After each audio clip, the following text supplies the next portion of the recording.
the hardest working podcast in Portland, Oregon, man. Play no Game. What's up, you guys? It's Cartier Bob. This is the most dangerous, illustrious podcast in the Pacific Northwest. Welcome to the Play No Games podcast / show. It's CB. I'm Arthur. And today, we've got a doozy of a podcast. Breaking news on breaking news. Things that are going on in our community that we just can't explain sometimes. But you know what? We got the right guys to do it. So, we're going to pass it off to one of our, some would say, handsome co-hosts. Now, out of the handsome, because I am very confident about my sexuality, I'm going to pass it off to my handsome host. Oh, wait a second. I forgot. I apologize. We got the backseat critics back there. There we go. I forgot. I apologize. You know how this goes. This is the Play No Game segment. It could be positive, negative, informative. It could be anything about your day. All you have to say is, I'm ready to play no games about this. There's something wrong with you today, Robert. How big me? I'm going to go first. Damn. I'm going to go first. I'm not playing no games about this weather. It is astronomically beautiful outside. It gives people energy, it gives you a lot of light, a lot of joy. I've seen a lot of people doing the outside work to their houses that they need to be doing. Man, it's just, Portland is beautiful when it's sunny outside. It rains 75% of the year. So our little 25% of sunshine that we get, I think a lot of people try and take advantage of it. So it was a beautiful day today. It brought me a lot of joy, so it was good. You know what? What about you? What are you playing no games with, Robert? Wait. Whoa. Slow down, He brother. on something today, y'all. Slow down, brother. I don't know if it's something he did. What? Or something he on. What? But he on something today. What? Why I can't be high off of life? Come on. Life Church? Anywho, can I comment on the weather? Go ahead. The weather here has been immaculate, bro. I've been waiting for it, and all we've been saying is, when the sun's out, then buns is out. And you know what? How you keep the buns safe? You put them in them sundresses. So you know what? I'm not gonna lie. Play no games about with you. As well. That's that weather. We're gonna see some of that weather. No need for the sweaters, because we're gonna be, I mean, Portland, you still got to wear sweaters once the sun goes down because they get pretty cold. But yeah. But I understand what you trying to say out here. Okay. Yeah, I hear you. Oh, my turn? Mm-hmm. What you playing no games with, Robert? Man, I thought you would never ask. You know what I ain't playing no games about, and why I got these shades on? Is we passed 1K views on the Play No Games podcast on YouTube. It took us 2.5 years to get a video over 1,000 views, and it's still growing. Now, at this time, we're pretty close to 2K views. And I'll say this. Not too many people in their YouTube careers get that far in a video, and the retention of that video is pretty high, on average 10, 12 minutes. And I'll say, I'm pretty damn happy about it. I would have never thought this early that we would have eclipsed. So, yeah. So, I'm 1K happy. Oh, that's what the glasses are. Well, on my way to 2K. Is them glasses worth 1K? They about to be an NFT. You know what I'm saying? They're going to document this moment because I am on my worst behavior. Yes, you are. Yes, he is. He's on his worst behavior. Be aware. What do you think about that? You know, we've met a milestone. We are. I think sometimes it's like shocking to like be at a place of like growth and positivity, but it's like day in and day out the work has been put in. And I think that is, people always talk about like the continuous work is where you see the fruit, and it's like we beginning to see the fruit and stages that we've always talked about is like we do good work, we say good things. I mean, our last guest even talked about how he wanted to be on the show because he liked what we were saying and what we are talking about, what we're doing. And I think all the guests have came on and talked about that aspect of like what we do and how we just made them feel comfortable. So I think that is like for me like the biggest piece of this whole thing is like that comfortability. Um and it's pretty dope to have that understanding and hear that from other people. So You know, yeah. I really appreciate that. I really appreciate saying that, man, because I gotta keep documenting this, and this is on some serious shit. You know what I'm saying? Even though I'm wearing these glasses inside with the lights beaming, um, when we get there, because we're gonna get there. 'Cause you know why? Because because we them dogs. We gonna get there. I just hope when we get there, because on the grand scheme of things, 1K, 2K, to the whole like average of YouTube is nothing. But I want for us to celebrate all the things because when we finally do get there, I hope we don't forget these moments because then it's gonna be regular. You can be like, oh, okay, 10K people watched the video, but now we focus in on revenue and money. I just hope we don't forget this piece because we were all struggling and hungry for this moment. Because I feel like when you forget that, then you lose the humbleness Mm, of the process. yeah. And I've been very careful about the team I'm building with because I don't want to forget that because I don't want to become someone who's just trying to produce for like money. And like I want to produce something like, yeah, where we get paid, but also where like it's doing something for the culture where like we can look back on this in 20 years and be like, oh, we're thinking differently, but like that helped somebody. Yeah. That made somebody laugh. Yeah. But another reason why I'm wearing these shades is I want to play no games about happiness. And somebody on this show is more happy than some people in this room. And I want to say happiness is very important. And I just want to say, oh man, backseat credits, great deduction. So I wonder I think he's talking about himself right now. no, buddy.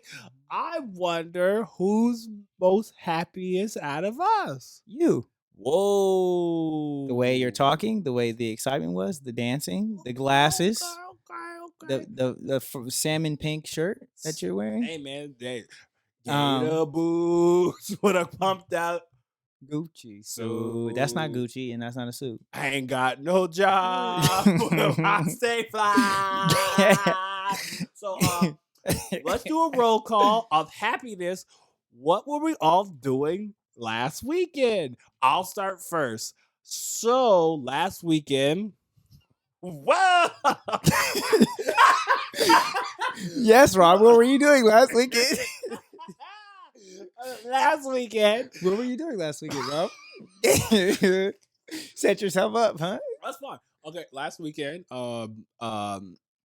because we play no games here. Mm-hmm. We play no game. We play no games here. Okay. I What'd you do, Rob? cleaned my house. What else? I went out with my friends. It's actually one of my best friends' birthdays. Oh, yeah, it was. So I want to say happy birthday to Jay Melu.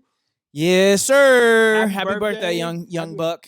Man, you finally in 30 Club. So that's where I spent some of my time during the weekend. Mm-hmm. And then some of the other portion of my weekends, I went on some very interesting dates. But other than that, that's why. That's what you're calling it? That's why I'm happy.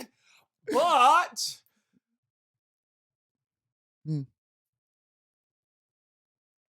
AJ. Oh, this weekend was pretty good. What'd you do this weekend? I I went to California actually. Whoa. I Okay. went to California. My cousin put together an event, and shot a commercial. Ooh. And for the event, actually, it was at the event. It was super dope. It was a wine tasting event. Got dressed up, looked spiffed. Wow. That was on Sunday. Saturday, I got there Saturday. Okay. Drove all over the city. Actually pulled up on one of my friends, Brendan, Oh, I saw from that. college. Yeah. That's public information. I saw that. Yeah. Yeah. It was actually pretty dope. So we went to like the street fair, and it was like down the street from this other spot that I went and had breakfast at. And so we rode bikes down there and pulled up on the street fair, started looking around, bought some lemonade, and turned around, and this dude was sitting there doing chiropractic work. And I was like, wait, Brendan? And he like got up, turned around, like, what's up, bro? Shook up, exchanged informations. And then we went out and had breakfast Monday. It was pretty dope. It was like a pretty dope street fair. A lot of people out there. It was beautiful weather. It was like 70, 75 degrees. It was like really super nice. Then I went out to my dad's gravesite because he's buried out in San Francisco, in Dali City, right South San Francisco area. So I went out there Monday, kicked it, and yeah, drove back Monday night. So, Hmm. Wow. That sounds like a very fruitful trip. And because I'm working with just public knowledge, I saw some of your shots of the commercial. Yeah, it was pretty dope. I was. What was your role in the commercial? They just asked us to sit down and Us. Yeah. Oh, you were working with someone else. Yeah, there's another person there. Okay. That I met there actually. Push the button. This nigga is lying. No, I'm not. Okay. Yeah. Oh, so you didn't go no dates? I didn't go on a date. No. Wow. I thought this is the Play No Games podcast. I'm not and playing we no share games. happiness. That wasn't a date. Oh. It wasn't a date. Okay. It was a commercial. Okay. So you have been on some dates? Have I been on dates previously to that? Yeah. With this person? Maybe. No. Whoa. I thought this is your show. You are really doing this right now. I ain't asking for name, number, social security number. I'm just asking if you happy. Have I met this person before? I don't know. Have you? Yeah. Okay. Absolutely. Are you happy? I'm happy with myself. Yeah, absolutely. Oh gosh. You a politician today. I'm not. Anywho, I'm just glad that one of us is more happy than the other. Yeah, you. Oh, you. Depending on what you did this weekend, huh? Depending on what you've done this month. What do you mean? Oh, what do you mean? I haven't done anything this month. All right. Okay. According to public knowledge, what have I done? Oh, I'm only speaking to public. You really gonna go there? I can Public go knowledge. What's up? I'm telling you off the record shit. I ain't said public knowledge. I didn't. Did I tell you to tag and post those things during the weekend? Public knowledge. We had a commercial. Okay, public. I got posted publicly. It was commercial. And there was a lot of hard eyes. She's dope. Okay. Super dope. Oh, she's dope. Okay. Super dope. Yeah. Wow. Absolutely. Wow. Okay. Exclusive interview. Okay. Well, all I'm gonna say is, I think I'm gonna put the shades down. Mm-hmm. These are great shades. When you gotta turn up on them. But I'm gonna have to start calling you a politician, or you be answering questions and don't be answering the questions. You know what I'm saying? I answered all the questions. Oh, so are you happy? Yeah, I'm always happy. Not with yourself, with the situation. What situation? What I've been saying? Did you not have a good commercial shoot? It's public knowledge. Yeah. Okay, great. You didn't see the smiles. It was fun. Okay, It was I'm a good saying time. there's other things I can talk about that's public knowledge. But we're fine. Like what? Go ahead. We're good. Since you want to go there, if it's public, go ahead. Well, Instagram deletes stories in 24 hours, so I know 300 people who saw it. Saw what?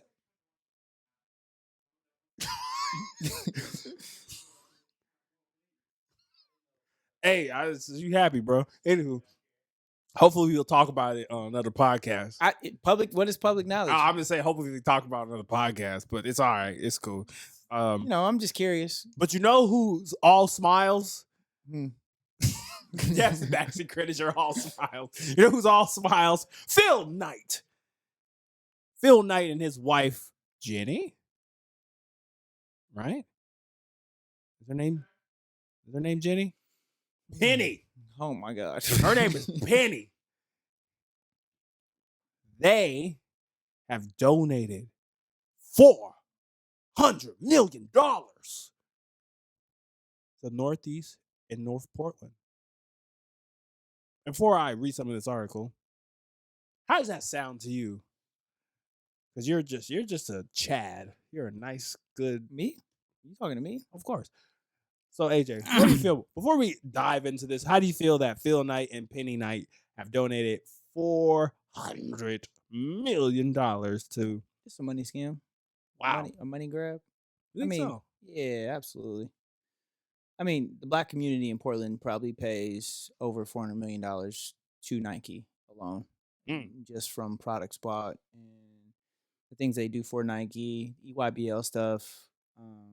Like when it comes to youth basketball, the money that goes into Nike, especially being here, is ridiculous when it comes to Portland.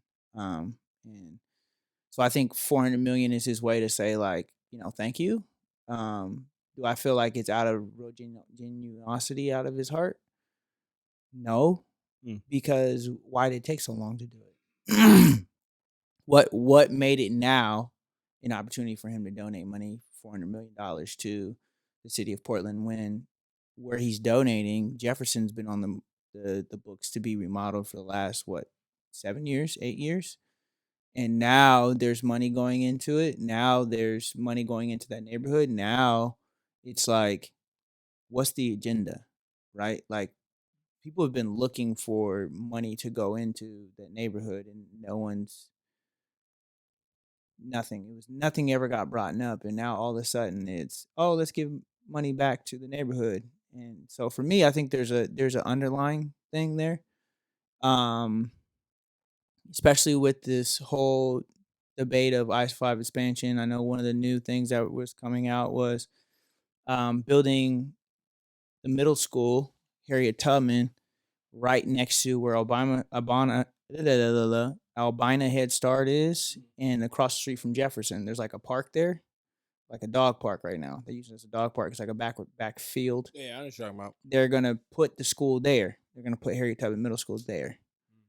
But in that process, what that also does is move Harriet Tubman from where it's currently located, in a historical site right off the freeway. So that now becomes a landmark to be destroyed. And because in order for them to expand the highway, they have to push into the hill, which then now pushes into Harriet Tubman. So these are all things that have been talked about for the last 10 years, 7 years. I would say 7 years for sure. And now it becomes a huge piece and aspect to it. And so for me, I feel like Phil Knight is attached to Portland Public Schools, which he is. He sponsors all the Portland Public Schools. So automatically, for me, it's just another money grab. I'm going to help support Portland Public Schools. They're going to help support me, continue to help support me. And then we can expand I-5. And so it's like, because I think the biggest thing with the expansion of I-5 was the fact of Harriet Tubman. A lot of people in the neighborhood didn't want that. So I think this is his way of saying, let's expand I-5 and give you guys a reason to expand I-5.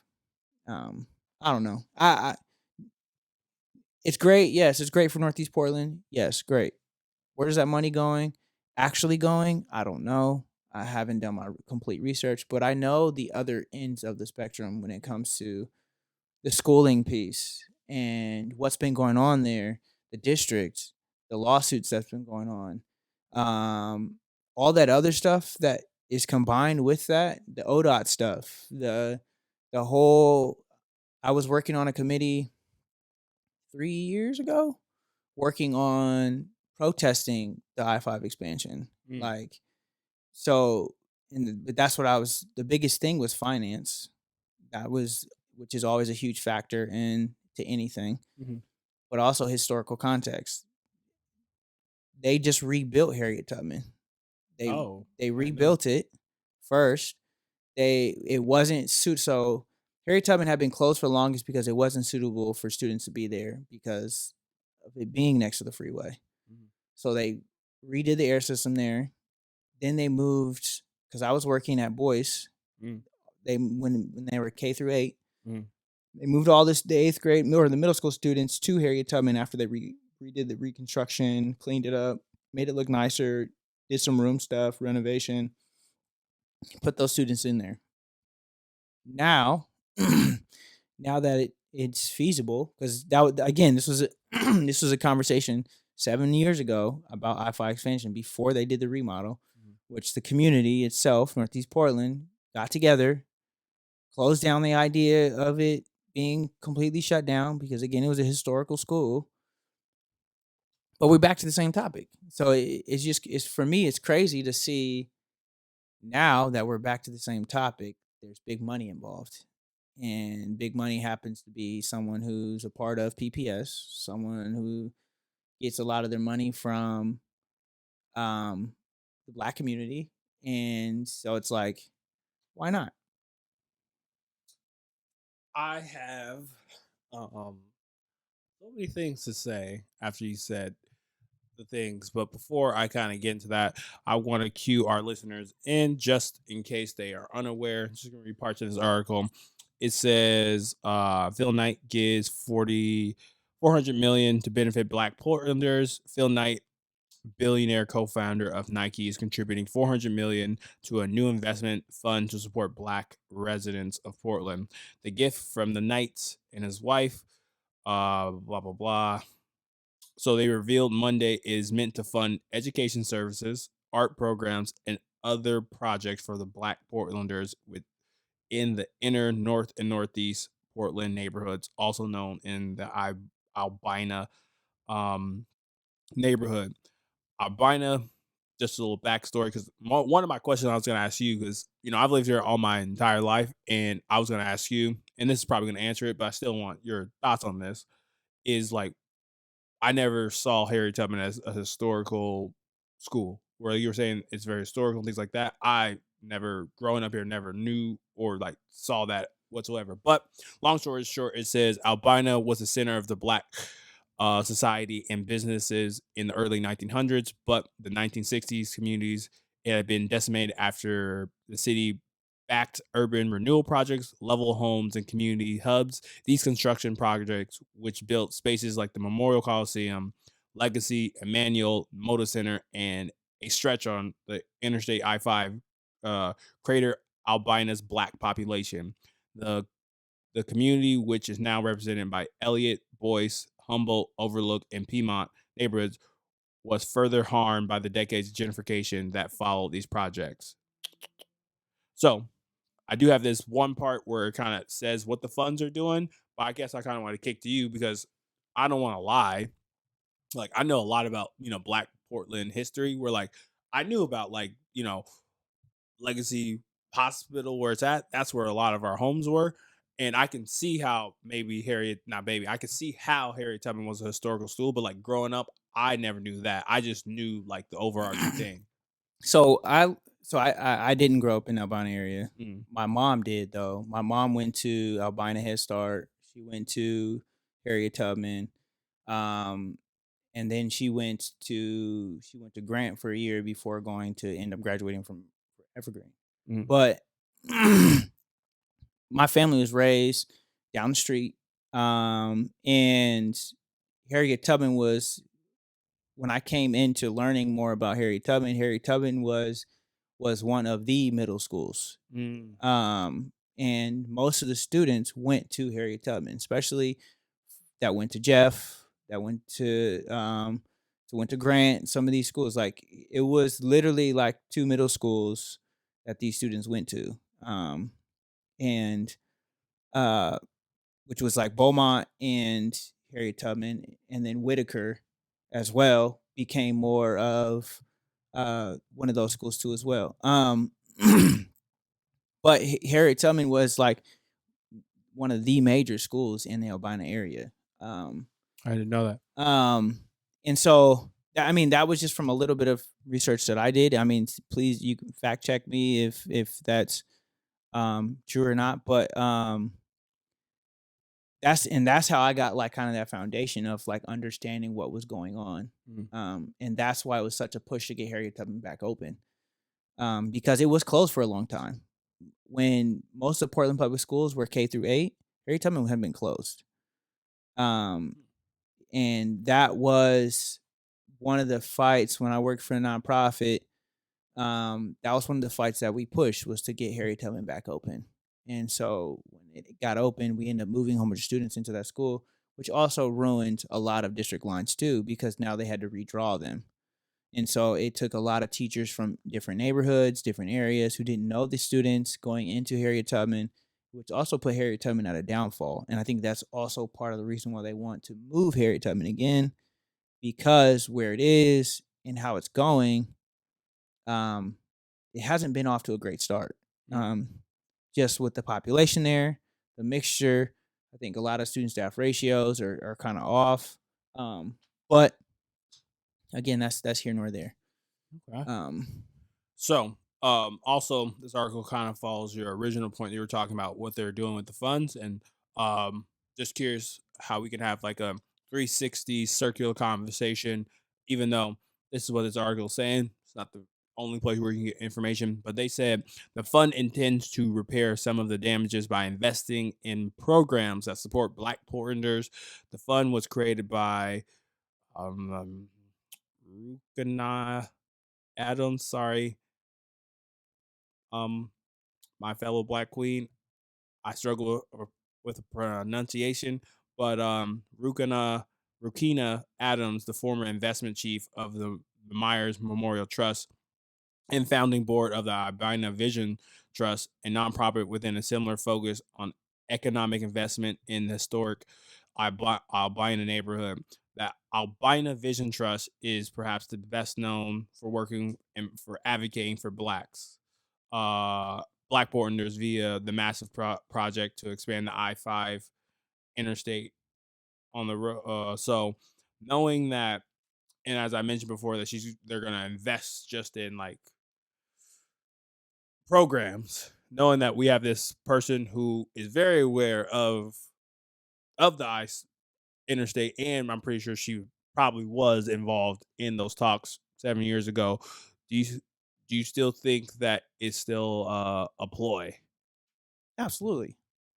Absolutely. Like, no offense or knock on her. I don't know her. Yeah. I don't know her background. I don't know her models or motives. I don't know.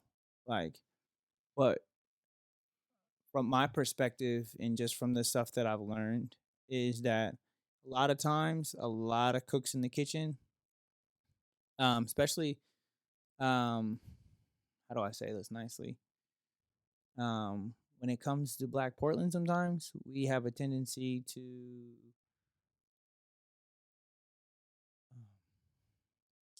push minds out the way and spread like trying to grab the money. Like I think, for example, we have a lot of nonprofits to do the same work in Portland, and it's like that's frustrating.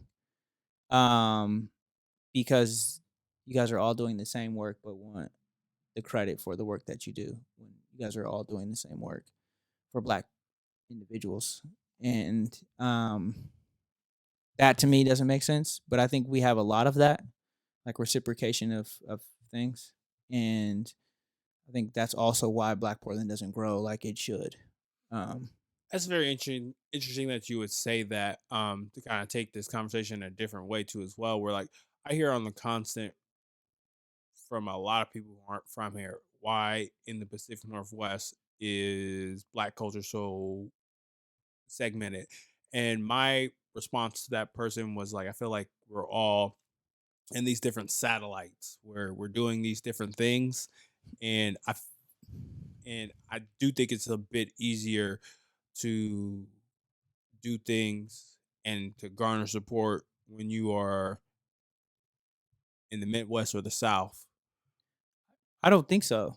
It's the same. Like, I think the difference is like in Portland, when people have beef, it's like lifelong beef. And now I don't want anything to do with you. And I don't want anything to do with whatever you're building. I don't want anything to do. And you know what? I'm going to take what you're doing and I'm going to do it myself. And now I'm going to take all the people you know and tell them to come buy my business instead of your business. And it's like we literally pull from each other.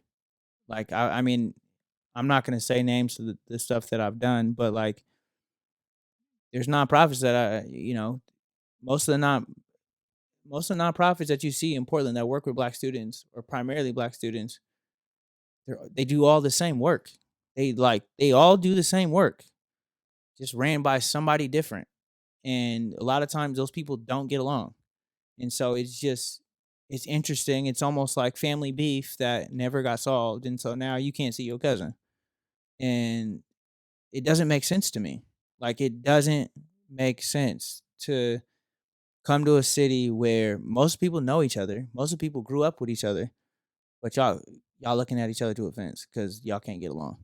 Like if there was more togetherness in Black Portland, in the sense of like it shouldn't have to take people from out of state to bring black folks together, because I feel like that's what happens a lot too. We have a lot of people. I definitely would agree to that, and that just furthers my point of not to saying that I say this struggle that we have here is a lot less in the Midwest and the East Coast because those programs, I guess I would say this, there's less fractures in the community where like, you know how certain things are like segregated where the black people over here, you know, Hispanic people or things like that.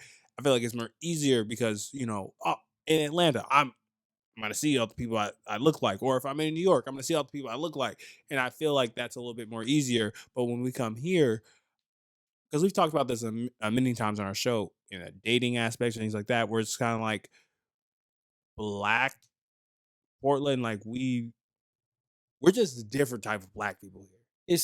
There's not enough black people here to really do an impact without connecting with each other.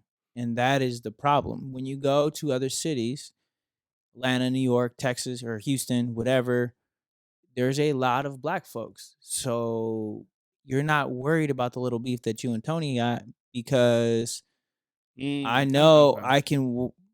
I can mess with all these other people who are gonna come support black business. Here it's you're so mad at little Tony, but Tony know half the city, so you got to go to people that don't look like you to have them support you. And now you almost become a scapegoat for them to support you, and you're no longer working with just specifically black students or black people. Now you got to be multicultural or whatever the case may be. Or now it doesn't just encompass working with black people. So I think that's the biggest difference, is like there's not a lot of us here. So the beef holds stronger because there's not a lot of us. And so now little Tony gonna start his own little business, and I'm gonna start my own little business, and we're gonna be clashing with each other. So I'm gonna do something a little bit different just so I can stand out. And it's like it doesn't make sense. We all do the same work. We all doing the same thing. We all want to support these students. We all want to support those students. We all want to support this program or this type of people. You all want to support, but we have to do it our way. Like we can't sit down in a room and talk about how we can make Black Portland stronger, and then we wonder why Black Portland is high in crime right now, because adults can't even get their situations together. And so now you got youth out here running around shooting each other. Like they're all there's so many factors, I'm just gonna say, that lead into different things and different outcomes, right? Like this money is great, yes, great. Who's the money going to? Right? And it's sad that I have to say that, It, because it said where it's going. what programs? Oh, I'm pretty sure. But that's what I'm saying. You So can like find them. there's 500 different programs for black students. So all 500 of these programs are gonna get money from this. 400 mil gone long. But if they're building a new school, if they're remodeling neighborhoods for different things, if they're like all that money ain't gonna go there. They'll probably get a million. You see what I'm saying? I know we can do $1 million on this podcast. Absolutely. There'd be great things. But again, that's only 5 of us, not 500 of us. You see what I'm saying? That's different. And I hate to question myself and ask that question again. Who is it going to? Because then it makes me look like the same. My bad. Makes me look like the same thing that I'm talking about. And it's like there's no trust within each other when it comes to the neighborhood. Man, I don't trust him to do that. He gonna take half that money himself and only give us a quarter. And it's like little stuff like that. And that's how we see each other. We don't see each other as like he's actually gonna do the work. We gotta get we gotta I want to follow the story. We gotta find someone who's a little bit more closer to this. I would love for us to. Absolutely. I'm dead ass. We gonna find somebody who's on this and get some more information about this.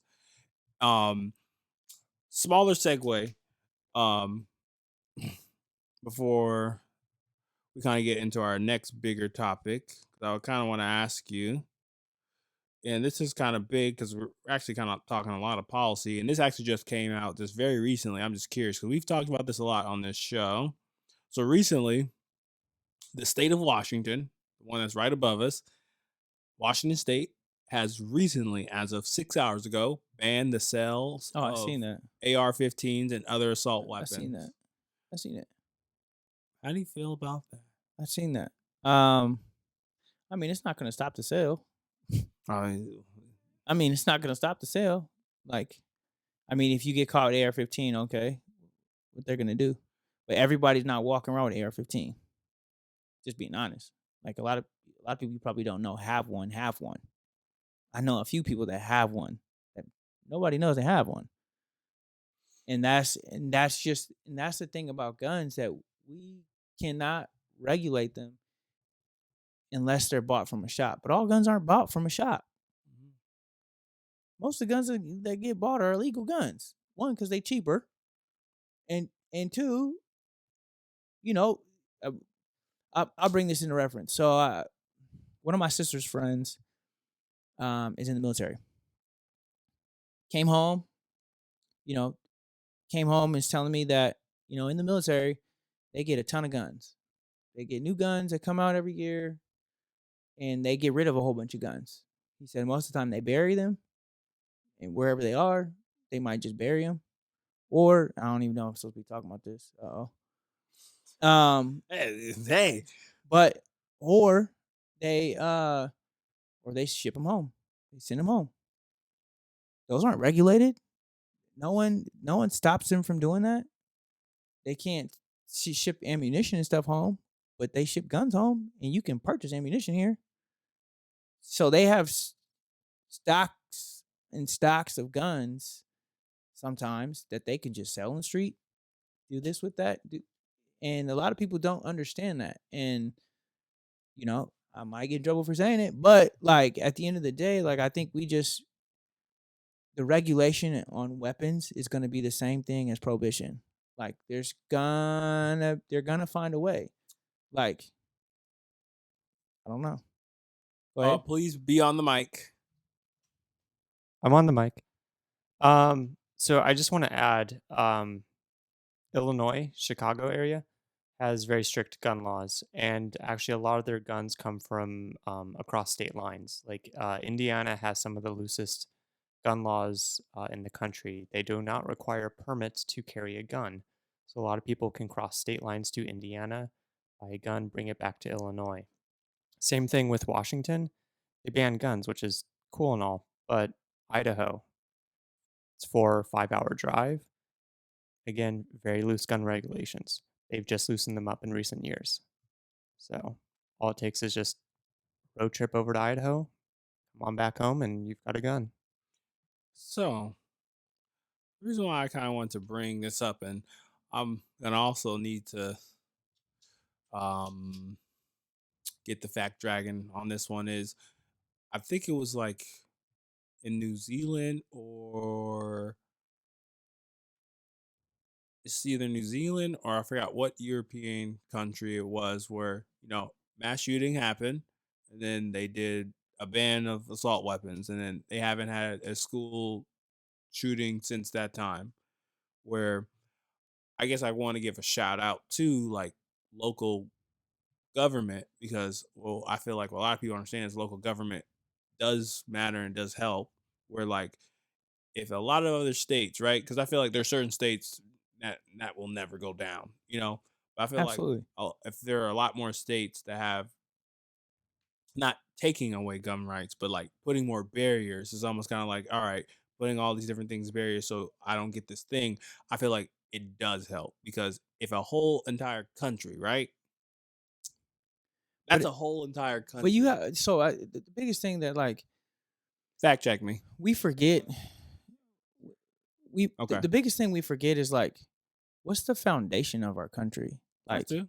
like that is what I always come back to when we have like these tough conversations and you know, the foundation of our country was to rob, kill, and steal. Like, and I hate to say it, but it is. Like that's the foundation. We took people's land, we killed people, and it became ours. And now it's like people forget that that was the backbone that started the mentality of what it is to be American. And like, you know, don't get me wrong, like yes, we have these rights and these things that came into the Constitution. This is gonna be a crazy. Are you leaping? No, but Reaching? no, I just feel like we have to sit back and look at our Constitution when it was created, why it was created, and the foundation of in that process of like that is the establishment and the culture of our country and why people act and do the things that they do. That when you go to places like New Zealand, Australia, Europe, Africa, um, you know, some of the Latin countries, like look at the foundation of their country and what they're built up on. They're different traditions, they're different customs, they're different cultures, they're different way of life. Like I think you've talked about it before. They have open conversations about sex. It's not funny and it's not like taboo, you know. They you know they might not talk about guns in a facet that we do, but I bet you they still have guns in their homes. Like and but the foundation of their country is built up off of other things. Like and I think that is the challenge that we have to challenge our country with. Like we are a baby country compared to some of these other countries. So when you think about that, like we have to redo the foundations of this house because it's crumbling and it shows all the time. And that's where I feel like we're at the fever pitch of where we're at with things. This may be a reach, but literally, someone said how things are going on currently in America isn't great. Mm-mm. That's why we're gonna fight for equal rights. We're gonna fight to vote. We're like, I feel like the conversations we're having here, in so many different ways, those same people have those same things, saying that this is unfair. We have to do something about it because I feel like we're getting to a point where we got to put our money where our mouth is. For like literally last week, we had 5 shootings. Like I'm protecting my home in quotations type of shit. Where it's kind of like I agree with you. Like our foundation has to change and has to change with us, our literally our generation. Where like We always but my thing to you is this. We continue to say that and we put in amendments, we put in laws, but we have amendments that take out laws and laws that take out amendments. And then, for example, we have this Roe versus Wade that got taken out, but now federal government is fighting to get birth control pill off the market or on the market. And after federally taking out Roe versus Wade, which now put one state back into the 1800s on their rights versus like abortion and stuff like that. So like, but that's what I'm saying is like when we begin to look at our Constitution and when it was written, why it was written. We continue to lie in the same bed in which it is founded. Which, if this is a country of change, that changes, right? That means a constitution has to change because that is no longer the country that we live in. But we keep going back to the same laws written in the 1800s, 1900s that said people like you and me weren't even citizens. First off, which if they get rid of the Emancipation Proclamation, we're no longer citizens. Like, and that's what people don't understand. Like, if we get rid of certain things, it literally makes us go back to the 1800s, and we won't change that. We're not changing the Constitution. Like, we're not getting rid of that, and that's what I'm saying is like, Yeah, because we're saying we're saying two different things. Because like I'm not disagreeing with that. We're like yeah, I feel like there has to be alteration to it. I'm just more to the fact of yeah, we have to do that, and it's time where like we're I don't know how many shows where we're debating about it, talking about it, and like I feel like in our own ways where like what a lot of people are were you gotta think about it. There's people who are gonna fight the fight with policy. We need those absolutely. people. And then we also need the people who are going to have these kind of conversations like here, being like, all right, cool. What's the culture around this? Because talking about it and then talking about it for the sake of culture are two different things. The culture Mm. of, oh, I don't think that's cool. Like how you're talking about that woman, that's not dope. Like, bruh, chill. You see what I'm saying? Like the culture around the conversation where we have talked about we talked about the sex, we talked about the guns, we're like a lot of people ask what you can do. Being able to have a nuanced conversation, even if you agree or disagree with the person, being able to be like, all right, cool. How can we both live in this world safely? Is the cultural conversation that should be being had, which is why we talk about this on the show a lot. Those are different things. This is why this show evolved from just all that we're doing to just culturally talking about how can we agree to disagree and have those different things. But more or less, I kind of want to uh bring that to this point, and I guess I'm also tabling this too as well because I think we should definitely bring in some pretty like I would love to have some like high end people in on this like Like a lawyer. a lawyer and elected official to really talk about like what should people be doing beyond going out to vote beyond doing I feel like that'd be really dope to have. It's tough. It's a tough question Of course. because with politics, it's money, Oh, right? 1,000. And I feel like they run side by side, and I feel like especially nowadays, a lot more politics are about the money than the actual politics, and the ones that are actually about getting stuff taken care of and done and support and all this other stuff get pushed aside. And I think that goes back into where we begin with the Phil Knight situation. Bet. Money brings change.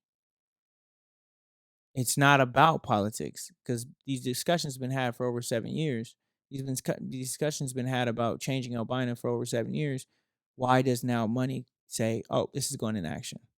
Why, like, you know what I'm saying? Like, there's money in the state budget to put these things into play, but it takes someone else with real money to say, you know what, we'll put these into play. And I feel like that's how politics are. That's how our government is ran. Like, yeah, the president, quote unquote, does stuff, but in the same extent, if someone came in with $400 million and was like, I want to put this to this, I guarantee you the government would be like, absolutely.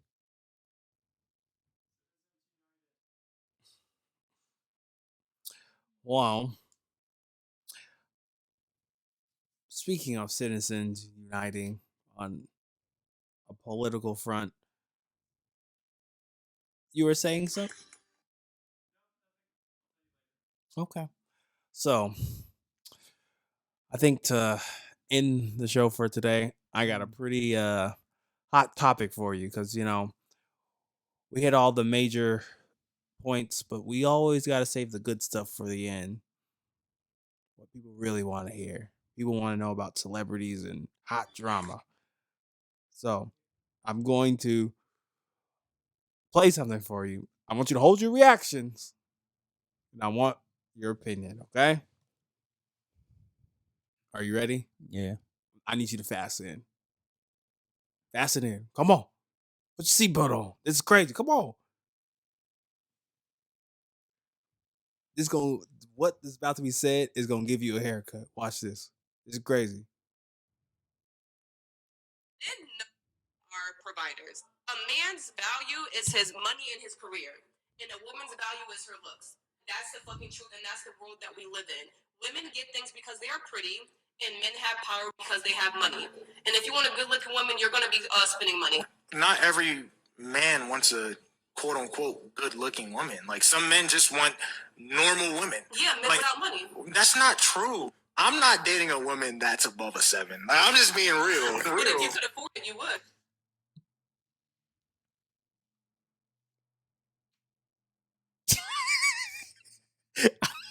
My man said I'm not dating a woman over 7. He's like, I got standards.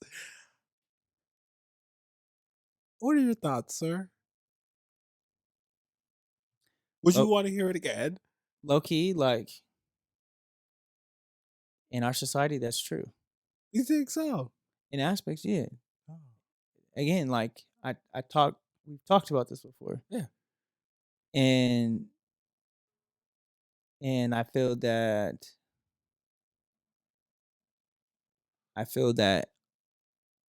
that is what we begin to prioritize in our society. And this is Money and attractiveness? yes.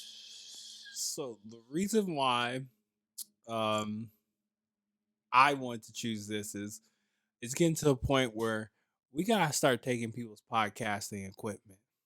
No, absolutely. We literally have to start taking people's podcasting equipment because this just speaks to what I was talking about. Being able to have a cultured conversation. Because right now the culture, all conversation is what value do you bring to me? Mm-hmm. What do you bring to the table? Where I found this very offensive where so if you don't make money, what are y'all doing back there? I hear hey for the people who are listening, the backseat critics like heavy breathing and, and laughing back there. What y'all doing? Interesting. I'm just sitting here honestly, and RJ's just punching my arm. Okay. I don't know what to do. Brotherly love. Anywho, it's just like I think the one aspect that really hurt my heart is like she was like, you gotta have money to talk to women. Basically, me. You have money in order to talk to me. But I feel so like to go with what you said is that all of our culture? No. Not every woman is like that. No, absolutely. Do I feel like that's a dominant narrative right now? It's Absolutely. that and is okay. and working with youth, that is literally what is talked about, not in the sense of money for women, but I want to get money so I can have this and have that, and I want to be flashy so I can have this and get women and get girls. That's literally the topic of conversation all the time. And women are always talking about, I want to do this, I want to get this done, I want to get that done. I need money so I can get my nails done. I need money so I can get this done. And it's created a culture that is prized on beauty and money. And we live in a society where people will do anything for the money. And that is the beginning of the first problem. I don't know how this got on my For You page on Instagram. Literally, there was this high schooler who like had like a prom, and I know it was on like Hood TV or some shit like that, right? I was on one of those platforms. Oh no, Hoodlums. It was Hoodlums, whatever, Hoodlums TV or some shit like that. And the post was of this, I believe, 18-year-old, 19-year-old high schooler, and she posted after her prom what her prom date got her. And her prom date had like 2K money spread out in like a heart, teddy bears, balloons, and flowers. And she's like, I deserve this. I said, what? I remember my prom. Only thing I covered a meal, a limo, and some ice cream afterwards. I said, I wish a nigga would. 2K in money. Bro, it was spread out over. I said, this is what people are expecting from after prom now? I feel bad. I feel bad for the young bulls coming up. Bro, it was money spread from here to here into a heart. I said, I was like, shit. And this just goes into why I wanted to bring this conversation and why certain people shouldn't have platforms and podcasts. We're like, I know we be fucking around and joking and that we all have our differences, but like at the root, we are coming from, we want to see people happy and engaging. Whether you go up to the bar, you shoot your shot, and she's like, nah, bruh, at least you did that. Best case scenario, she's just like, man, appreciate the conversation, but you not him right now. It's gonna hurt, but like at least you know you're not him to her. And the crazy thing about it is, when we look at, if I'm being so honest, in the world, of all the men in the world, right? I'm a 6.5. I'm 6.5. Give me a suit, maybe I'm a 7. I'm 7 in the suit. Average 6.5. You know? The reason why I say this, right, is I'm going against other niggas who's more handsome than me. I've conceded that, right? But she's saying, because the girl that I see in the video, if she's saying a 7 and above, and I gotta have 20K just funny money, just spend on you to let you know that I'm gonna support you, you crazy. The middle class dating is ridiculous. It's like, if you watch My 600-Pound Life, they got better relationships than us. I'm like, how is Harry? She got a nigga. I can't. I need the date to be creative. Do something different. It's no longer about the relationship. It's about the flex. Women want to flex and men want to flex. Men want to flex on the woman they got, so more women get jealous. Women want to flex on the man they got, so other men get jealous. It's like a vicious cycle. It's all about the flex. Like, because at the end of the day, like, if you're flexing for me or to have me, that means you really don't want me. Like, you don't, because you're flexing to have me. So the more you flex me or flex with me, the more someone else is gonna be like, she ain't doing this, she ain't doing that, she ain't doing what you doing this, and what does that make me do? Question. Now come to her with some of these things, or vice versa. Now she coming to me. Well, shoot, you ain't buy me no car. You didn't buy me this. You didn't buy me that. And now what happens? I'm not getting you this. I'm not. Okay, well, he will. And then, oh, look what Bay got me. He got me brand new Mercedes 23. You know what I'm saying? It's all about the flex. So, you know what? You know what they need? You know what they need right now, AJ? You know what they need from us? Yeah. You know what they need? They need us to show them how we really gotta flex. How you supposed to flex in a relationship? Let's put our big flexies on. Oh, it's no flex zone over here. Oh no, we got flex. Nah. Real bro. Real flexing, with a real flexing in a relationship stand up. I'm doing this so off the cuff. I'm Chris Pauling it to my dude KD on the wing. He gonna catch this and he gonna knock it down. And let me tell you, we even planned this shit and I already know this is a real flex in a relationship. AJ, lay it on them. What's a real flex in a relationship? Can they even hear you say anything? Okay. No. I mean, You ain't gotta say, but what's a flex that people should be doing in a wait, my flexing gene coming out, I might be hopping at them. But what's a real flex? What's something you do? cook. Mm. What you cooking? Breakfast? Breakfast or dinner. Oh, talk to him. What about brunch? We're gonna get brunch. Oh, oh. Okay. That's usually on a Sunday though. Okay. All right, you ain't alone. Ask me that shit. I got you. Yeah. CB. Oh, How you flexing on them? I'm a blur out the other one, but yeah. How you flexing on them? All right. You know how I'm flexing on them? Hmm. You know how I'm flexing on them? I'm paying attention to her. You want to know how I'm paying attention to her? So when she be like, how you remember that? Because I'm paying attention to you. Ooh! When she said she liked something, I remember that shit. And free game, my guys. Oh, I see what you was talking about. Okay. Free game, guys. You can lob the ball back. Oh, you trying to give a safe answer? Oh, let me finish. We ain't done flexing. If she like peppermint tea, right? You know what I'm gonna do? To flex on them, to really flex, it's gonna be there on her nightstand. Not every night, but some of them nights. Flex. I think the biggest flex is learning how to read somebody's mind before they can speak it. Okay, Professor X. Um, Okay. because I think especially as a man, like it's hard to understand a women. Like it's hard, or people that you're attracted to. It's hard to understand that opposite.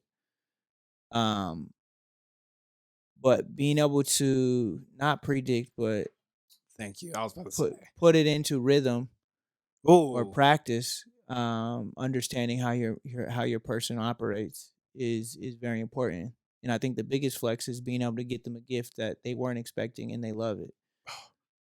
And I mean, it doesn't even have to be a gift. It could be bubble bath, and it's been a long day for them, and it's been a long day, and so you have the water ready, the bubbles going, and they get home, and you're like, oh, you got bath water running, and they melt. I think that's the biggest flex, like being able to those things, being able to read somebody so well that you don't even have to speak, like that's a flex. Like it's simple. oh, you hit them with that tank punch right there. I see you. They kneeling. Internal bleeding. I don't know. Nowadays, people want to like date for the Instagram, date for the likes. And I feel like our celebrities like perpetuate it, man, and that's why you have 30-year relationships running left, and it's no longer about the love in society anymore. And that's, I think, one of the biggest flexes that you can have on any relationship. And not just it is this. It is the ability to show grace and love to whomever you are talking to, whether it's a casual situation, whether it's a friendship, whether it's a friends with benefits, whether it's a marriage, is truly understanding that person.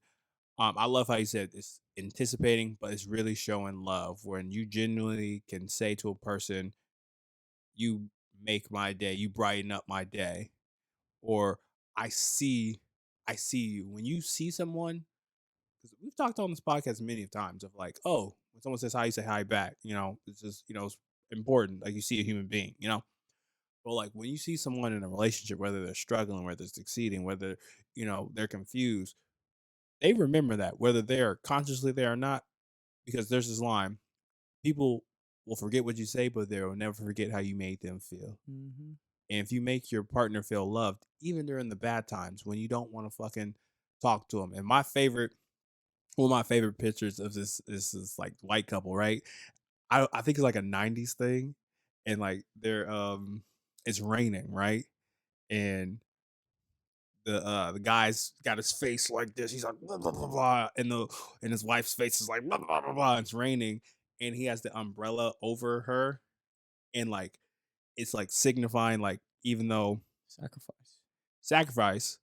even though it's storming, I'm still doing my duty for you. Mm-hmm. My duty is, I'm, whatever. And, obviously it can go vice versa. But that picture to me symbolizes what is missing out of what we should also be expecting from love. We're like, if you have the resources to do the things, that's not a problem. But just because, I'll just say this, if you can pay your bills each month on time, you are worth going on, asking someone out on a date. Now, if you can't pay your bills, grind up, my nigga. But that's why this show exists. Because people are in this vortex of bullshit. Because, all I'm saying is the two people here real happy. You know what I'm saying? We real happy on this podcast. So make sure you like, subscribe, hit the bell, follow us Follow on AJ, Instagram. He busy. On Instagram. Man, he a commercial man.